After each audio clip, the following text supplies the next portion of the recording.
Welcome to the Iowa Realtors Statewide Market Statistics Monthly Market Report for February 2026. My name is Les Sulgrove. I'm Statewide Housing Analyst for Iowa Realtors.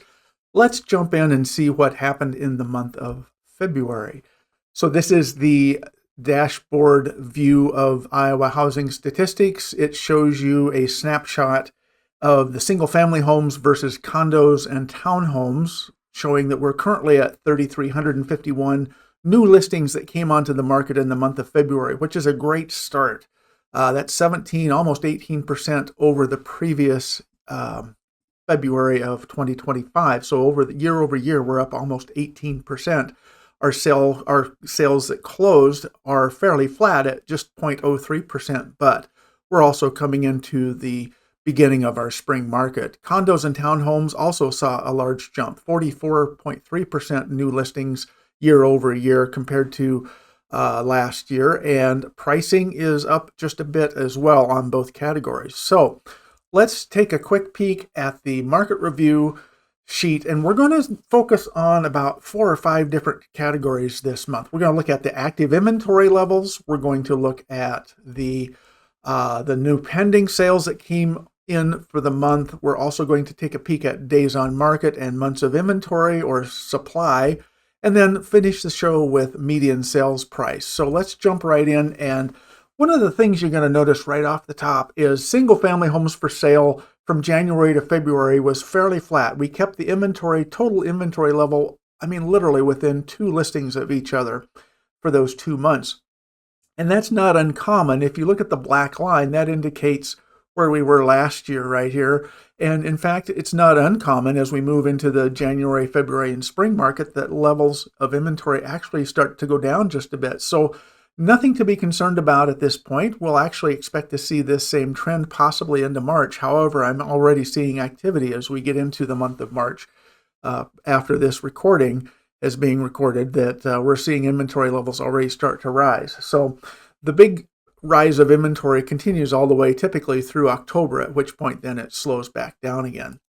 As far as sale pendings, now this is a new category that we've added at the first of the year. So we are now able to report single family pending sales. And what you can tell from this historical line here from 2025 is that we typically see a slight rise in February. However, this year in 2026, we've seen a fairly good jump. We went from 2,306 pending sales going into the MLS for that month of January compared to 2,773, which is a nice increase. And we'll continue to see this. This natural rise is that spring market, and then the inventory levels tend to kind of tail off until we get towards October again. October, if you notice, October is kind of that tipping point between the slowdown of the year, and the rest of the year is either a buildup or a steady period of time. Now, another category that we've really never talked about on this show is absorption rate. And normally you think of months of inventory, and this is kind of the inverse of that. So basically, absorption rate is the rate at which homes are sold in a specific market over a set period. And when I say specific market, you notice off here to the left, we have all of our different local board areas around the state. And essentially what this does is it kind of gives you an idea of how long it's going to take to exhaust our current inventory, or how much time it would sell out based on the demand. And what I like to show here is that, for example, North Central Iowa at the very top has the weakest demand in the month of February. Now, this isn't indicative of the entire marketplace. It just happens to be the North Central market and for the month of February. So in March or in January, these numbers can all flip-flop. But right now in the month of February, North Central Iowa had the weakest demand, which means that there were fewer offers accepted on homes compared to the amount of inventory available to have offers. And the delineation here between weaker market, a moderate demand, and stronger market is right here at this 0 to 25% line, this 25% line, and then 25 to 50%. So once we get over 50%, it's considered a stronger market. And what does that mean? It just basically means that, when you have less than a quarter of your homes for sale that are available and you don't put those under contract, then that's what's considered a weaker demand. You look down here at Cedar Rapids for the month, and they're the winner of February. They have almost a 50% demand rate. So, if they had 100 homes on the market, this indicates that currently there were, about 43 of those homes went under contract. Now, they had more than that, but that's just the math example. And anytime you have more homes that go under contract than you have that are currently for sale, in other words, we're selling more homes than we have essentially on the market. And remember that our marketplace, we're always adding homes to the market. So we typically don't run out of inventory, but this is just that snapshot that would show that is at the pace, once we sell more than what we currently have at any given time, that means that our inventory is at a stronger demand. And what's kind of cool about this is I created a graphic that kind of helps you understand this a little bit better. And you can certainly take this and use this in your marketing. It's fairly generic. It just has the Iowa Realtors logo in the lower left-hand corner. And when you see that there's a market that's under 25%, for example, like we spoke about a minute ago, that just simply means that it's really a buyer's market. The demand is weaker. There's more inventory. And typically when that happens, you also see prices start to cool. So your strategy is to be very aggressive on your pricing. You want to be the one that the offers are accepted, offers that are accepted versus the ones sitting on the marketplace. So you have more homes for sale. As sellers, you want to be attractive to those buyers out there. That 25 to 50% right here in the middle in the green means you've kind of got a balance between active listings and closed sales. And, the pricing is stable, inventory levels are stable, and most of the home prices are selling at about fair market value, which is, usually right around that, within about 2% of list price, and also selling in a very, very short period of time, like within the first couple of weeks. When you get into a seller's market here, then the graphic will show you that there is stronger demand. And this is what we'll probably see as we move into the spring markets. This is fairly typical where we have more buyer activity and it can't keep up with demand.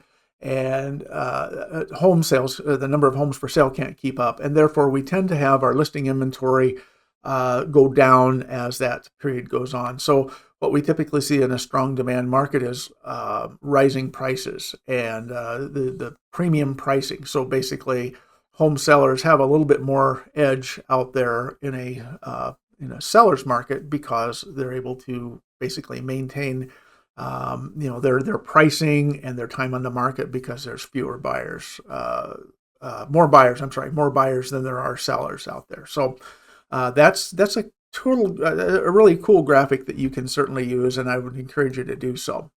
As far as when we're talking about that, let's go ahead and talk about the inverse of absorption rates. And this is months of inventory.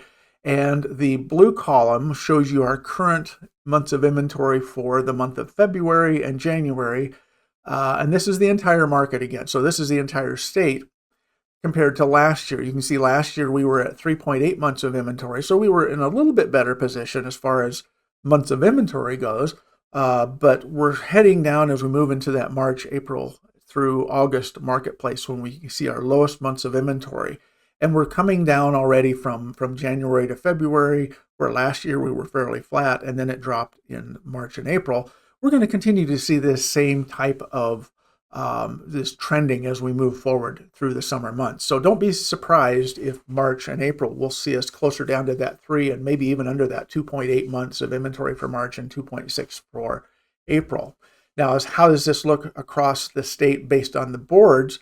Again, because Cedar Rapids is the marketplace out there that currently has the most activity in the month of February, that puts them at the 2.3 months of inventory, which again just reiterates that we're in a seller's market. They have under 4 months of inventory.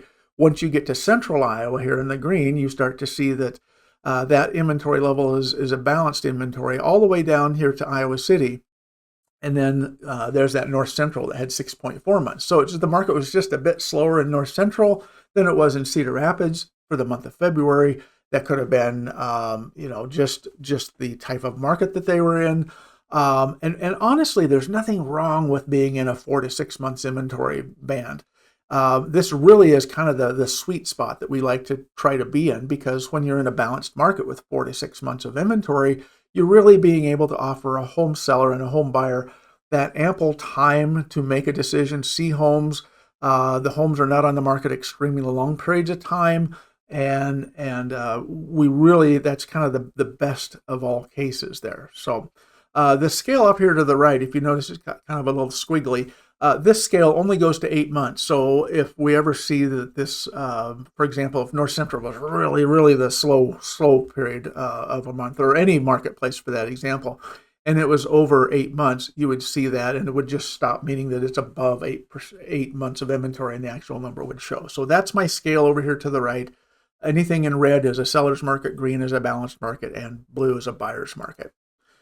So as far as days on market goes, again, this kind of goes along with that same category here. You can see that the pace of the number of homes on the market, days on market, is picking up. And when I say picking up, that means that they're staying on the market less periods of time. January was a tough month. We had the snowstorms. We had a little bit of snow, I should say, in January, but we also had a lot of cold weather. February, we actually had more snow in February, but or the end of January actually, but we're starting to get into that preparation of a spring market. So 20 days on the market, and statewide, March, April, May, and June, we were, just in single to just over double digits for days on market.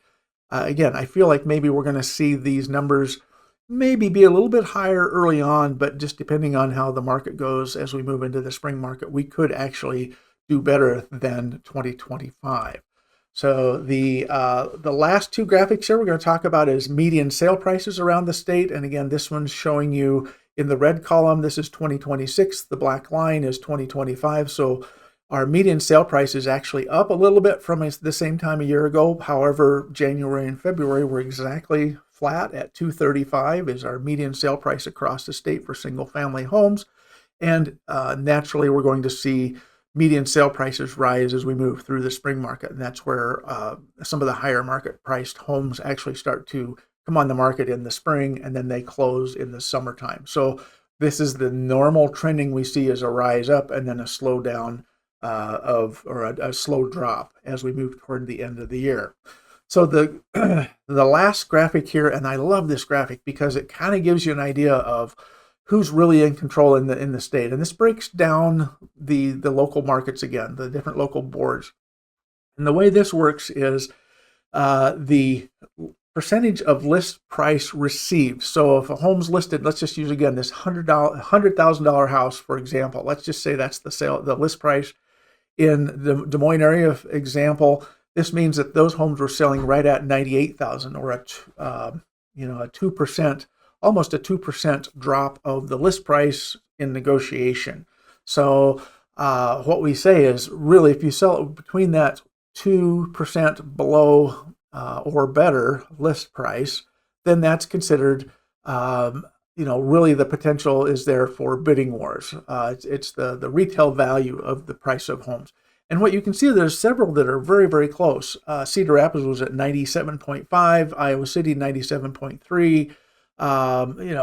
Southwest Iowa, which is the Council Bluffs, Omaha area, 97.5. We're really not that far. There was a couple of markets that were a little bit lower, but they're also these are also markets that are more rural and maybe a little bit slower to start because of the rural communities and smaller markets just tend to pick up the business a little bit later.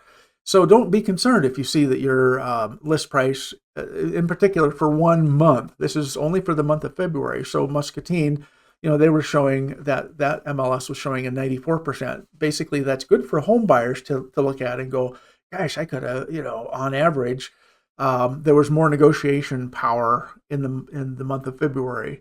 And so there's always a flip side. The higher this goes, that means that the sellers are benefiting. The lower it goes, the buyers are benefiting. And that 2% above or below, which is what this graphic kind of shows you, is kind of that sweet spot. So again, it'll be interesting to watch this as we move forward into the year. March should actually be a little closer for most of the markets, if not all. And as we get into the spring market, we're probably going to see these closer to that, within that 2% range. So, all right, gang, that is the show for this month. We will be back in the first week or two of April to talk about what happened in the month of March. And in the meantime, if you have any questions or you want to see these graphics, you can go to iowarealtors.com or your local website, your local board's website, if they're producing and showing off the statewide stats. We would love to hear from you with your questions so that we can continue to make this show better every single month. And with that said, get out there and sell some homes, guys. Have a great week, have a great month, and we'll see you back again in about 30 days.